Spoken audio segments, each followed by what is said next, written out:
don't have an illness like bipolar disorder, you still need your significant other to help you sometimes. And so I think that's good to hear because, again, we always talk about how sometimes when you have an illness that is so big, like bipolar disorder, you tend to see everything in that lens. When in reality, we all need help with something. In a successful marriage, there's always going to be something that the other person needs help with as well. It's not just because you have bipolar disorder. It could be the other way around. You're listening to Inside Bipolar, a Helpline Media podcast, where we tackle bipolar disorder using real-world examples and the latest research. Hey everyone, my name is Gabe Howard and I live with bipolar disorder. And I'm Dr. Nicole Washington, a board-certified psychiatrist. And today we're going to talk about love. Now, we've touched on love, romantic relationships, friendships before on this show, but it was pointed out to us that we sort of missed the boat just a skosh, Dr. Nicole, and that we just assumed that everybody living with bipolar disorder was living alone, was single, and was trying to figure out how to get in a relationship. And all the people who have been in relationships, many of them stable and for years, was like, hey, you got any advice for us? You know there's a lot of us, including you, Gabe. Haven't you been married for like 10 years? And I went back and listened to the episode and I was like, oh, why did we do that? Yikes. We missed it. Okay, we're here to fix it, though. So that's what's important. We are here to fix it, and that is the good news. So first, I want to disclose, I have been married for 10 years. We've been together for 11 years, and I am in what I would call a stable relationship. That said, it's my third marriage. So the previous two marriages, one living together situation, they went, I don't want to say they went poorly, but they went less than satisfactory. But obviously you learned a lot. I learned that I needed to be stable with bipolar disorder before I got into a relationship. That helps a lot. I bet it does. Okay, so married with bipolar disorder. Married with bipolar disorder. Okay, I'm ready. I've got the Married with Children song now stuck in my head. Love and bipolar. Goes together like... I can't think of a rhyme for bipolar disorder. I was trying to see what you were going to rhyme with bipolar, but... I got nothing. But what I do have is this understanding that bipolar disorder is sort of this ever-present companion in my relationship. In my marriage with Kendall's my wife's name, I can't exclude her from that. And I want to start right there because so many people think, well, bipolar disorder is my cross to bear. It's my thing to manage. And I want to keep her out of it. I want to keep him out of it. I don't want to burden them with this. And I personally think that is a mistake. Now, I'm curious, Dr. Nicole, from your perspective, when people show up and they're like, hey, I don't want to sign the waiver. I don't want my spouse anywhere near my mental health treatment. What do you think about people who feel that way? I usually encourage them to do so, and we talk through why we encourage them to do so. So I equate it to any other illness. If you had diabetes, you would absolutely have your spouse involved. You would want them to know what to do when your sugar was low. You would want them to know what the signs of hypoglycemia were. You would want them to know what to give you in the event that you had a low blood sugar episode. You would want them to be completely involved. So I typically go from that angle, like we're going to treat bipolar disorder like any other medical illness. And in the process of doing that, then of course you want them involved in what's going on. And usually that works. If I need to be specific, then I can be specific. You know, we can say you only want your spouse to be able to tell me things. You don't want them to be able to receive information from me. I can do that. I can maneuver around that, but we need to have them involved. Living with bipolar disorder is difficult. And I'm preaching to the choir here. I don't think there's anybody that's like, no, that is amazing. Gabe dropped some knowledge. He said that living with bipolar was difficult.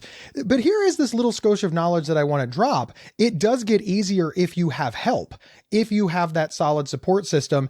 And for my money, your spouse, your significant other, your life partner, they're the best people to help. And here's why. They already see you as an equal. You already have equal footing.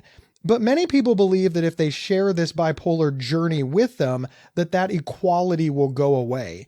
And I want to say this as plainly as I can. If your spouse, life partner, significant other sees you as less than because you have bipolar disorder, and they feel that helping you manage that illness makes you less than, the problem is with your relationship. The problem is not with bipolar disorder. And I think that's a point that many people managing severe and persistent mental illness, managing mental health challenges, and managing bipolar disorder lose. They're like, hey, bipolar disorder cost me my relationship. I'm like, no, I don't think that's what did it. So you don't think it's possible that a person could just have a really, really severe set of symptoms and the person just not be emotionally equipped to handle that? Because I do think it's a lot, right? On the other side of that, I get it, right? If you love me, you'll figure out how to work with me through the ups and the downs. We take vows for sickness and in health. Like, I get all of that. But I also have seen some people's symptoms be very problematic in a relationship. Infidelity, with that high sex drive during mania. Sometimes I think the other person just isn't equipped to handle that. And sometimes, let's be honest, the person with bipolar disorder, if they're in a state where they're not trying, or they're not med adherent, or they don't want to take meds, or they want to be manic, or that's a lot to deal with. So I think in a stable illness where you're on meds and in therapy and in treatment, that makes all the sense in the world. But if you were at a point where you were not as willing to go ahead and be in treatment and take meds, and maybe you suffered from a little bit of, there's nothing wrong with me, I don't really need it, I could see how that would be a deal breaker in a relationship. I completely agree with you that bipolar disorder can be a deal breaker, 100%. And we talked about that in the other episode when you're dating and you say to somebody, I have bipolar disorder, and they're like, look, I'm out. I can't deal with this. That we shouldn't take offense to it, because after all, if you said, hey, I have 3 children, and they're like, hey, look, I don't want to be a step parent, I'm out, right? That's respectable, right? We have to accept that. But if you're going to stay in the relationship, right? If you live with bipolar disorder and your life partner, spouse, significant other is staying in the relationship, but with the caveat that they're better than you, that they have more power, that they're above, that's when it becomes problematic. If you want to end the relationship because of it, that is difficult and that's hard. And obviously if my wife came home and said, look, I can't deal with your mood swings anymore. I can't deal with the symptoms, and that would hurt. That would hurt. Yeah. But it would hurt, in my opinion, somewhat more if she came home today and said, look, I'm just better than you, right? This is now a 60-40 relationship. I have 60% of the power and you have 40% of the power because you lost some because of bipolar disorder. Now, that said, let's talk about actively symptomatic. We do have to trade power back and forth. I'm going to flip the script a little bit, and I'm going to say that my wife gets in, what are we going to go? A tree falls on her. Let's do something cool. She is out nature bathing. She's doing the yoga. She's following the memes, and a tree just plop lands right on her, right? Okay. And she breaks both of her arms. Now, the first thing I want to say is she's going to make a full recovery. I want to be very, very clear. I've seen the future. She's going to be fine. But right now, both of her wrists, her hands, and her arms are in a cast. And the reason that I'm saying this is because she's going to need help going to the bathroom. Okay. Right? That's just a reality. Okay. During the time that her arms and wrists and hands are in a cast, I am going to help her use the restroom. She is going to have to relinquish that control to me. We're going to have to accept it. We're going to have to get through it because we love each other. Yeah. Now, as soon as those arms, wrists, and hands come out of a cast, that bathroom door goes closed again, right? Just, we're going to forget this. We're going to forget this stage in our life and we're going to move forward. But here's the thing. If the casts come off, if everything goes back to quote unquote normal with her, she gets through the episode, the medical condition. And I'm like, no, you owe me. You owe me. I'm better than you. I can walk in the woods and not get hit by a tree. I don't have getting hit by a tree problems. I never needed help going to the bathroom. Anybody hearing that is like, wow, that's like a really cruel thing to say to somebody. Yet you replace all of that with symptoms of bipolar disorder. And suddenly people are like, well, that's your deal, man. That's your deal. Why are you making that their problem? It's their problem because that's what being a true unit is. in my opinion. No, I mean, you're absolutely right. So if we're married and I do something for you, it should not be brought up later. It should not be, I did that for you when you were manic and I had to deal with blah, blah, blah. You took this person on. You made a commitment to this person. Good, bad, sickness, health, rich, poor. We've all gone through the vows if you're married. And that was the sick. So I don't think we get to choose. We don't get to pick and choose which sick things I help you with. Having cancer isn't more acceptable than having bipolar disorder, right? We have to figure that part out. And that's a conversation that really, I do think that if you have some significant illness, I don't care what it is, if you have any kind of disorder that could be impairing to your relationship, I think you need to talk that out and maybe even do some premarital counseling surrounding it. Think about how negative it could be to a relationship if you aren't prepared for it. So for those who are in it and they say, I'm in it, I'm committed, what kind of things have you done in this marriage that have helped you be successful, you think, with your bipolar illness? I have been in a stable relationship for 10 years and I do want people to be like, hey, Gabe did it. We're super proud of you. And I appreciate that.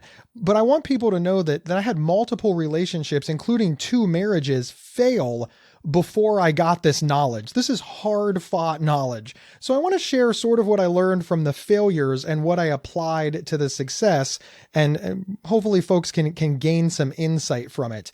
The marriage that works, the marriage that I'm in now, I sent her to class. I literally sent her to a class sponsored by a national mental health organization. It's called Family to Family. You can look it up. At the time, it was a 12-week course, 2.5 hours every week in the evening. So my wife, well, she wasn't my wife, she's my girlfriend, went to work all day and then took a 2.5 hour class. On top of that, I asked her to go into some support groups. She was like, but I don't need support. I'm like, but they're open. I just want you to talk to people and witness some of those struggles that they had. And then in addition to all of that, all of my Dr. Nicole's, she can talk to them, they can talk to her, and I share everything with her. And for me, this helps us carry the load together. Now, I want to be very clear when I say helps me carry the load. She's not in charge. I'm in charge, but I'm on one side of the box. She's on the other side of the box. We're carrying it. I'm the one who has to walk backwards. I'm the one that has to decide where we sit the box. I'm the one that decides what's in the box. I still maintain my accountability and control for as long as I can. But I have this cushion. If something happens, she and I have discussed it when I am well, when I am doing fantastic. And if I am ever not able to take care of myself, she knows what I want. And that is helpful. Also, I because I understand that she understands as much as she possibly can, when she says things to me like, you seem a little off, my antenna really goes up. I really think, okay, I need to follow this up with some questions. And finally, my personal favorite, she is the only person in the known world who is allowed to ask me if I've taken my medication today. The only one, Dr. Nicole, because I know that she means it from a sincere place, a genuine place. It's not a backhanded insult. It's a true helping me remember, because, life gets busy, especially when we travel. All of those things I think are very important to the stability of that marriage. So it sounds like you all trust each other. You have to. You just have to. You trust her not to use your bipolar disorder as a weapon against you. Not every time you cut somebody off in traffic or give somebody a fancy hand signal in traffic, oh my gosh, he must be manic. He's not taking his meds. Like, she trusts you enough to allow you to be human and have all the emotions that humans have without always jumping to it's his bipolar illness. Yes. And she trusts you and you trust her.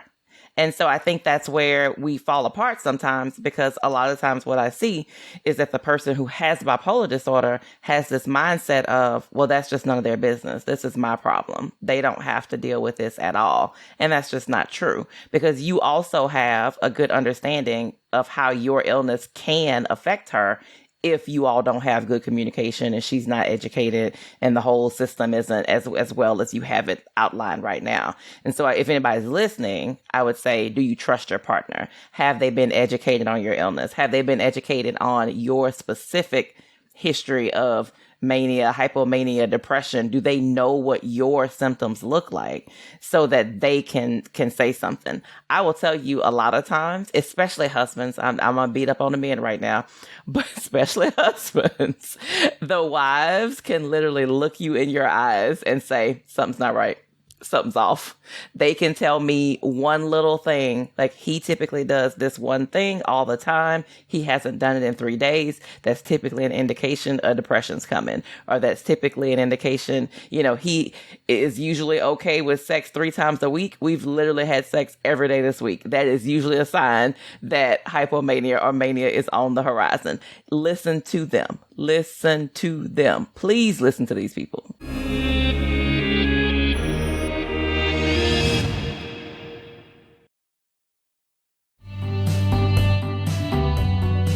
Hey everyone, my name is Rachel Starr Withers, and I live with schizophrenia. I'm also the host of Inside Schizophrenia, a podcast that dives deep into all things schizophrenia, featuring personal experiences and experts to help you better understand and navigate schizophrenia. Inside Schizophrenia is a Psych Central and Healthline Media podcast, and we're available right now on your favorite podcast player. Check us out.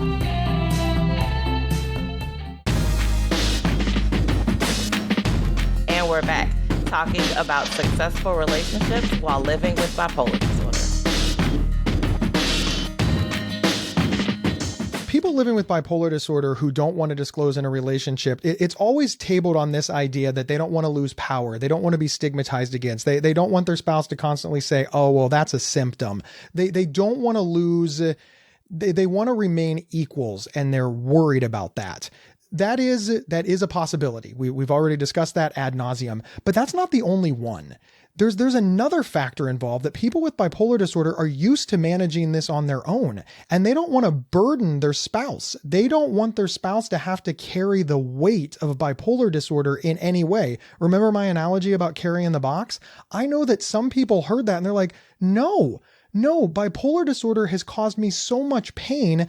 I don't want any of that pain transferred onto the people that I love, the person that I love. That's why I'm holding it in. And I want to talk about that just for a moment, because from what I've seen and from what I've heard and what I've personally experienced, when you don't let that person help, the box just keeps getting heavier and heavier and heavier. And eventually that box is so heavy, it can't be carried by one person, and you're not available to help carry it anymore. And then your life partner, your spouse, your significant other is standing there in front of this massive box they cannot move, and you're on the other side of it behaving in ways that they are unsure of, unaware of, uncomfortable with. They don't know what's going on, and all of a sudden, that thing that you did to protect them is actually the thing that has put you and them and ultimately your relationship in harm's way the most. I want to further say that I understand, though. I really understand this idea that I feel like I have to protect my family from that. And I get that. I do. Well, that's the stigma, right? That's the stigma of mental illness coming out in your marriage. But like I said earlier, if you had diabetes and you were prone to hypoglycemia, if you had heart disease, if you had a cancer, if you had seizure disorder, if you had any of those things, we aren't as hesitant to put that on our spouses. So I'm encouraging everybody listening, you have to start thinking of your bipolar disorder as a brain disorder, not a mental health disorder, not a behavioral disorder. Like, we're going to call it a brain disorder because that's what it is. This is an issue with your brain, just like heart disease is a cardiovascular issue. Seizures are a neurological issue. Like, it's an organ system. It's a system issue.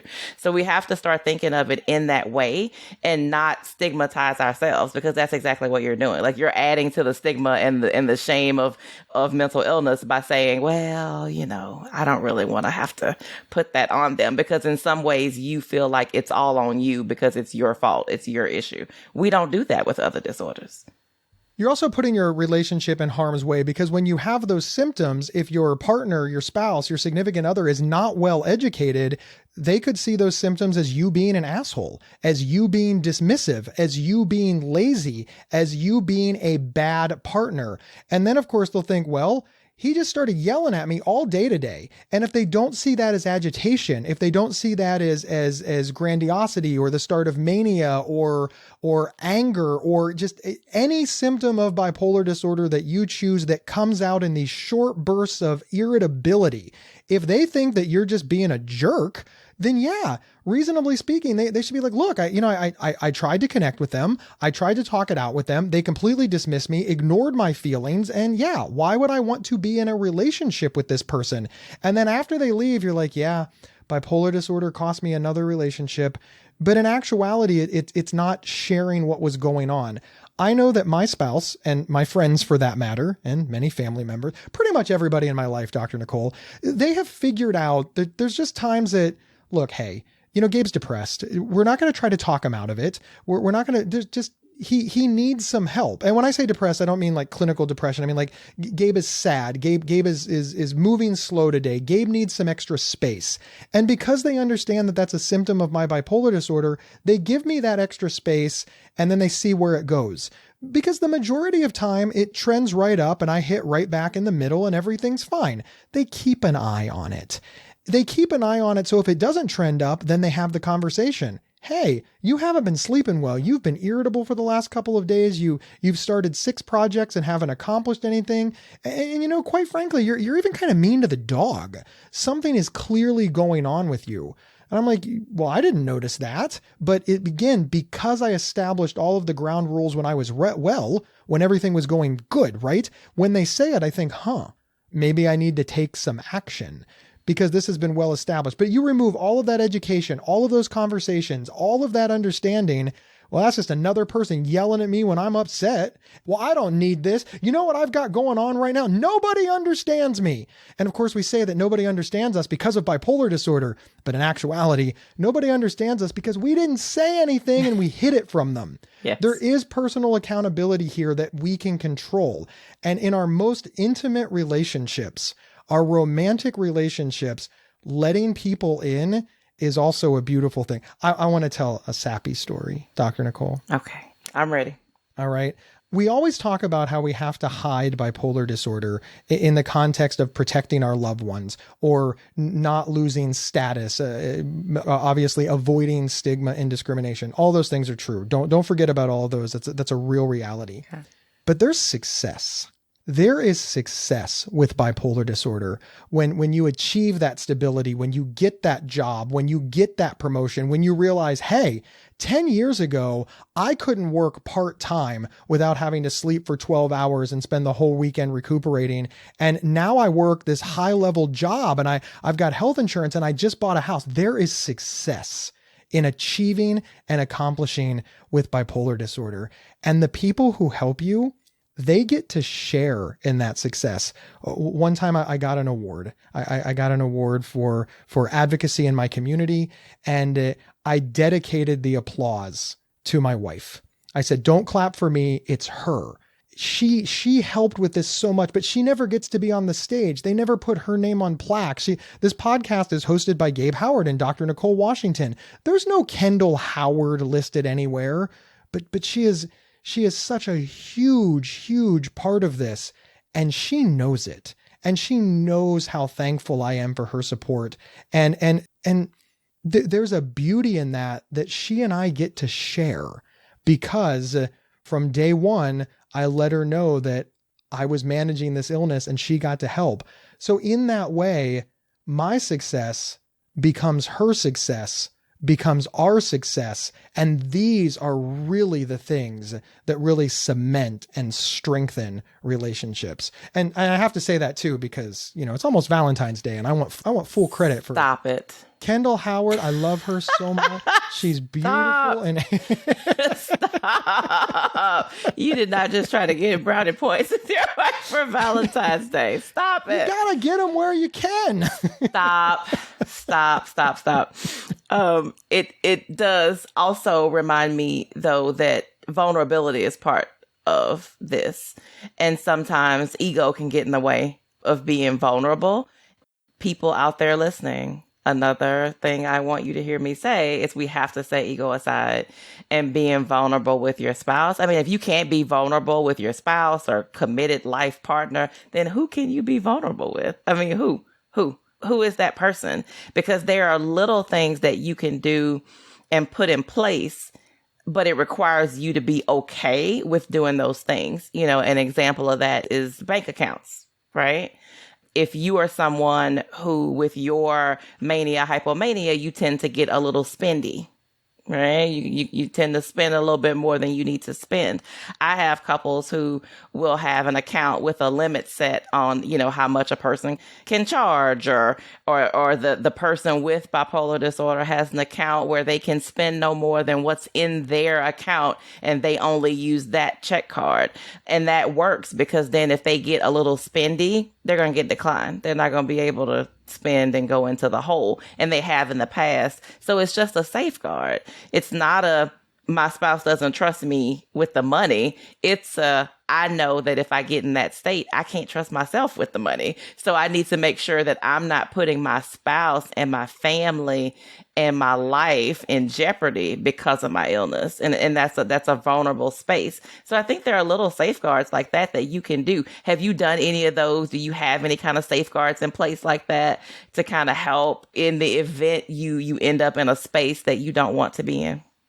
Oh, yes. I have many safeguards in place to do many things, but we've already established that I'm the bipolar one, and my wife does not live with bipolar disorder. But when she and I met, she was in so much debt. She just bought whatever she wanted. She charged everything. She had so many credit cards. Remember all that goodwill that I just earned? It's gone. The brownie points are now all gone. It just got me to this point. And when we got together, I had savings and very little debt, and she had what can only be described as a metric shit ton of debt. And I am really, really good with money. I'm really, really good at managing money. When I'm not sick, I'm really good at this. And I said to her, what's going on? And she's just like, well, when I see it, I buy it.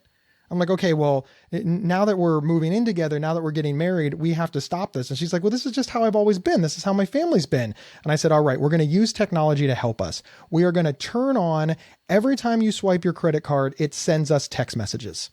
So if I buy something, a text message goes off on her phone. It just says, alert, Gabe bought XYZ at XYZ for XYZ dollars. And the reverse is also true. And here's, of course, what this has done.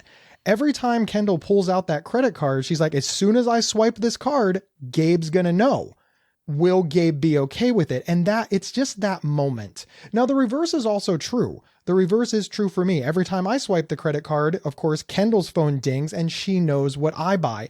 And this holds us accountable because it makes you stop for a moment, right? It just makes you stop for that moment and thinks, okay, all right, she's going to know, he's going to know. Use modern technology to help. So what I do hear you saying is that even when you don't have an illness like bipolar disorder, you still need your significant other to help you sometimes. And so I think that's good to hear because, again, we always talk about how sometimes when you have an illness that is so big, like bipolar disorder, you tend to see everything in that lens. When in reality, we all need help with something. We all, in a successful marriage, there's always going to be something that the other person needs help with as well. It's not just because you have bipolar disorder. It could be the other way around. It could absolutely be the other way around. And it's important to understand that marriages are a give and take. And people with bipolar disorder often feel like, well, I'm taking more. And maybe in the beginning that's true, but life is long. Life is very, very, very long. And at some point, you'll need to do more. I look at my parents and my grandparents. My grandparents for the longest time just did everything for my mom, right? That's what I saw growing up. My grandparents were constantly coming by and fixing stuff in the house, babysitting the kids, just doing all of this work because my mom had 3 young children at home. My dad had a job where he was often away for 2 or 3 days at a time being a truck driver. And my mom needed a lot of help. She didn't know how to fix anything and my grandpa did. And then life went on. And eventually all the kids go away. My grandparents got older and suddenly the reverse started happening. My mom's driving grandma and grandpa to all their doctor's appointments. My dad is fixing stuff and mowing the lawn, things that historically they could do on their own that they no longer could. And That's what I mean by life is long. We tend to look at it in the moment. Well, she doesn't need anything. He doesn't need anything. They don't need anything, but I do. So therefore there's an inequity and I'm the problem. 10 years from now, that could be different. Your loved one, they could get hit by a tree and then all of a sudden you're up. And I do think that we need to understand that when you're making plans with somebody for life, there's going to be back and forth. There's going to be ups and downs, and you need to let your partner know, hey, I appreciate you helping me manage this, and we're going to be managing this the rest of our lives. But I want you to know anything that you need, you have credit, you have savings, you have a rainy day fund. I am here for you, and then be there for them. That's the way that you pay this kind of thing back. And I think that is incredibly, incredibly empowering to know and to remind them that you're ready. You are ready to be there to support them. And I think that even that is extraordinarily support. Listen, the trapeze artists don't want to use the safety net, but they feel a whole lot better knowing it's there. And you're that safety net. Yeah, I call that relationship equity. Like you have equity in the house. It's equity. So I've poured in, I've put in, and, heaven forbid if I'm out in the woods doing something and get hit by a tree, I've already put that Nature equity. bathing. I've already put that equity in. And so it doesn't feel like I'm taking. I mean, I've been married 23. Yeah, that's right. 23 years. And I can tell you there are times when my husband has carried a load or a burden, and there have been times when I've said, okay, I'm ready. Go ahead and put me in coach, tag team, and I take it on because we've needed to do that. And I think that's what you're describing with the illness. And we never know what life is going to bring. You can get hit by a bus. You can get hit by a tree. You can have a piano fall on you, whatever happens. But anything could happen, and we never know when we're going to be up next, right? So we just have to not play this game of keeping tabs or okay, I did this one thing, but what has he or she done for me? Or, oh, they did two things and I only did one. Trust me, it will all balance out in the wash. If you literally approach this thing as a forever plan, it'll always balance out. Before we head on out of here, I just want to remind people that all of the rules of relationships, they stay the same. There's no rules that go away because you live with bipolar disorder, because you're managing mental illness. And I say rules just for lack of a better word. You've got all the concepts, ideas, agreements, everything that matters to relationships and to you and to them, that's there. You don't get to remove any because of bipolar disorder. If you're in a relationship with someone and they say, listen, this is important to me, you don't get to say, well, because I have bipolar disorder, I'm not going to do that. You have to compromise. You have to agree. You have to figure it out. You might not be able to, but you have to be open to the idea to try and discuss and accept that they made a compromise on your behalf if you are unable to do it because of bipolar disorder. It needs to be a partnership and an agreement. Again, none of the stereotypical rules of relationships go away just because you have bipolar disorder. And in many ways, those rules are what will keep you safe, are what will keep you together. There is nothing, in my opinion, more empowering and satisfying than be able to look my wife in the eyes and say, I'm struggling, I'm having this problem, and know that she will provide what I need 90% of the time. Right? She'll just be like, all right, you just want to talk about it. Cool. Or here's some advice that I have. Again, I say 90% of the time because the world is not perfect, right? 100% is not reasonable. I'm not saying that we've never bickered, fought, or gotten a disagreement because of a symptom of bipolar disorder. Absolutely we have. But the majority of the time, it really is this thing that in its own sort of twisted, beautiful way, we share together. And that has helped me tremendously from the days where I felt all alone sitting in a corner that nobody understood me and nobody loved me. This is a much different feeling. And frankly, it's a better one. And I'm thankful that I got to this place because I burned through so many perfectly good relationships. I'm really glad that I got to this place because now I understand that in a relationship, equality is the goal. And part of that equality comes from sharing everything with somebody, the good, the bad, and the ugly. It has a moment that you can achieve together, but you can only achieve it together. But it takes, as you said, Dr. Nicole, it takes some risk and it takes putting your ego aside and it takes some vulnerability. And I understand why that's difficult. I really, really do. And if you find yourself waking up every morning next to someone that you don't even trust to be vulnerable enough to share the burden of your bipolar disorder, then there's something that needs to happen. There's some room for growth in your relationship. There's something. So whether that means you need to seek out individual therapy to help you deal with the stigma that you have about your own illness and how you feel about being a person living with bipolar disorder, do it. If that means that you need to send your significant other to the family-to-family class that Gabe talked about, hit up the NAMI website, find out your local NAMI chapter. Do they have a class coming up? Find that out. They need to be educated. Maybe it means you need couples therapy. Maybe you two need to sit down in the room with a mediator for brief therapy. I'm not saying forever, brief therapy, just to help you figure out how your relationship can continue to grow and thrive in the presence of the bipolar disorder, because it is always the elephant in the room.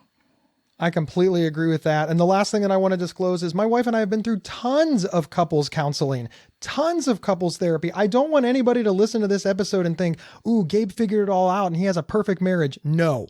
You can ask anybody who has spent any significant amount of time with us. Gabe and Kendall, not perfect. We just make it look perfect on social media because well, that's what social media is for. Sincerely, don't compare your relationship to others. Your relationship is your relationship. If you and your partner are content and happy and stable and you are fulfilled, that alone is the hallmark of a good relationship, not how it differs or how it's the same of somebody else's.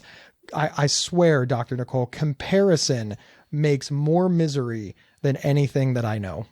Comparison is the thief of joy. That's what they say.